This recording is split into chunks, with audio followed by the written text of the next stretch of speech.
Hi guys, it's Langley. I'm really sorry I couldn't be there today. I had a family emergency. But I know my group is doing great right now. Hi guys.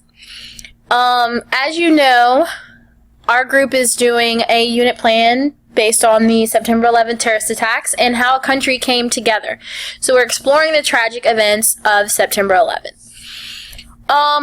In my English classroom, which is what I'm focusing on for our unit plan, I'm looking at a child's reaction to the attacks. So we're basically going to be analyzing newspaper articles that I found through a child's perspective, and then they're going to be conducting interviews from people that they know in their own community and writing their own newspaper articles through their interviewee's perspective. So if we take a look at the lesson plan, basically what I want my kids to learn is they're going to have to figure out how to read and analyze an article. And one of the things that they're going to have to look at is the theme, the mood, and the tone. And then they're going to have to look at the language that the person used in the article to set up this, the key points and the emotion behind the article. And also, so the things they need to bring in, they need to know a generalization or basic knowledge of September 11th. We're going to talk about that in my class the first day. And then they have to know about denotation and connotation in a text. So basically, denotation is the textbook definition of what a word means. And then connotation is what we perceive the word as being, emotions behind it or what we associate with it. So they have to know the differences and how to use words to invoke emotion in the readers. Then they also have to be able to identify key points in a paragraph, in this case in the article, what they're talking about, the theme, and then the tone. So is it sad? Is it happy? Is it reminiscent? Things like that. So the objectives, basically what they're going to be doing is engaging with the text first, which are going to be newspaper articles. Then they're going to be watching a video through a child's perspective of what happened on the event of September 11th up until the assassination of Osama bin Laden. So first thing they're going to do is they're going to be reading a couple of articles that I found through Scholastic. So this is definitely a credible educational website. And the first couple of articles are through, one is a 13-year-old from New York City who was near the World Trade Center. His name is Jack. Another is Joe, who's also in New York City, and he was in high school at that same high school. And then a 14-year-old girl who's from New Jersey, who is of Egyptian heritage, who kind of felt the repercussions of being someone who looked different in the classroom at this time, and I'm guessing her peers kind of blamed her because she looked like a Muslim American, or she looked Muslim, and she was being associated with terrorists. Then the next article that I have is from Emily Sussel, and this is actually the girl who's in the video, and she was in the 6th grade, and this article is told through her perspective. And then there's a video, and it's about 2 minutes and 50 seconds long that they're going to be watching. And this video link is on my unit plans page. And in this video, basically, it's Emily talking about how she felt when it happened, and then how she kind of felt bad when Osama bin Laden was assassinated. She was very confused about why people were excited about him being killed, and we're really going to explore my lesson plan when they watch the video about, she says, I think it's wrong to celebrate anyone's death, no matter how many deaths they have caused. The students are going to have to, in my class, take a stance on agree or disagree, and they're going to have to incorporate this into their video. So I'm really trying to get, well, not in their video, in their interview. So I'm really trying to get them to think a little deeper on the bigger perspective of everything that happened at this time. So that was basically what I was going to be doing as far as the teacher technology goes. They have the two websites that have 4 stories in them between the two, and then the video. So that's what they're going to be looking at.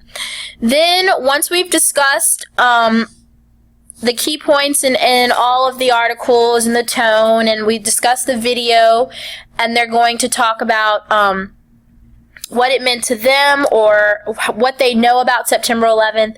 And then the student activity, basically they're going to have to conduct an interview with someone that they know, and they have a few questions that they're going to have to answer. That these are going to be required questions. So recount where the person was, their age, the place, how they felt at the time, how it affected their friends, school, or their family, or even if it didn't, if they weren't affected at all.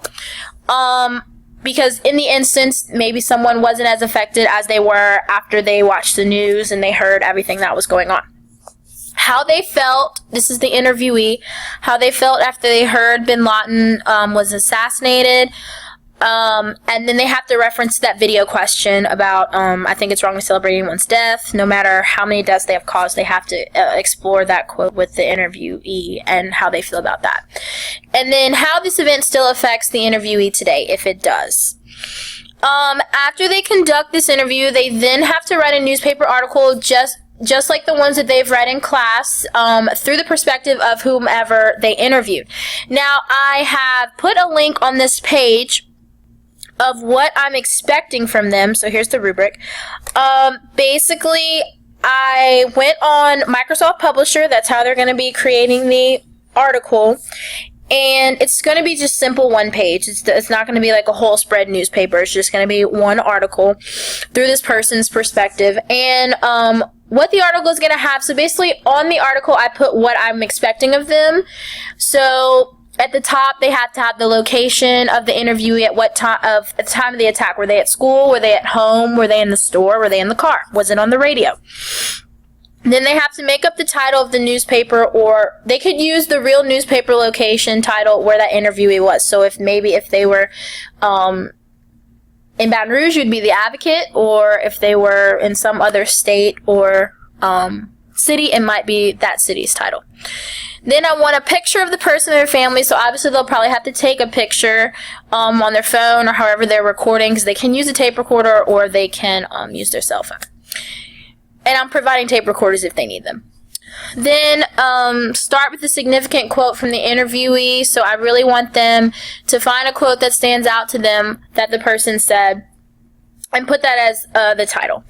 Then I basically have the layout of what I'm expecting in each section. So these are special points of interest right here. So an outline of the interview, the name, age, location of the person, where they were, how old they were. These are just like guidelines. Now, if they want to branch out and do something a lot more creative, I'm fine with that, but these are like the minimalist things they need. Right here, this will be where you write your story. Make sure you use language that expresses a particular mood tone. So it could be sad. Someone might have died. They might have watched the attack on TV and they're very upset. They might know someone associated with the attacks. Or it can be something like happy. Maybe they knew someone that survived, or maybe they were happy when bin Laden was caught. Or maybe they watched people being saved on TV, or they knew a firefighter, policeman, a good Samaritan. Then they have to use correct words, knowing about the connotation of context of things. Then they need to pick out main points of the interview, and that's what they need to talk about. They have to remember perspective. They have to know that they're writing the article through that person's point of view. And then they need a relevant picture right here. So that's all that goes there. Then at the bottom, which is kind of like an added bonus that is going to involve a little bit more research for them, they're going to have to find a relevant thing that was happening in history around the time that this September 11th attacks were going on. So this person that they're interviewing is kind of going to have to go into what they were thinking when this happened. I mean, what was going on. So it could be sports, events, concerts. Maybe they can go online and research what was happening in this town or in this city around the time of September 11th. Just kind of to make the article a little dated, and also get they can get a glimpse into the past and see what was going on outside of the attacks at this time. So it could be a natural disaster, a music album maybe came out, there was a big event, So they're going to look at and research, which is going to involve a little bit more deeper thinking and digging into the time period. Okay? Back to the Weebly page. So this is my rubric. Basically, there's a rubric for the interview, and then there's a rubric for the newspaper. So they have to be able, during the interview, to set up the interview where they introduce themselves, they explain why they want to interview the person, they have to gain knowledge, have follow-up questions, take notes. Then in the newspaper, they need to have relevant things that I'm asking for, graphics. They have to meet all the requirements, and the layout has to be nice and neat. And there also needs to be no spelling or proofreading errors. Okay, technology used. So obviously they're watching the video on the attacks. So there is some video and websites incorporated, but they have to use Microsoft Publisher for their finished product. Now, I also included a lesson extension. If they were to extend this lesson, as far as presenting things to the class, they might want to create a PowerPoint presentation to present to the class so that everyone in the class can see who they interviewed. So this would include pictures, background, and I think the kids would be really interested on seeing who everyone interviewed, and it would be really engaging for everyone to get into that. So yeah, and that's it. So this was my lesson. Thank you for listening.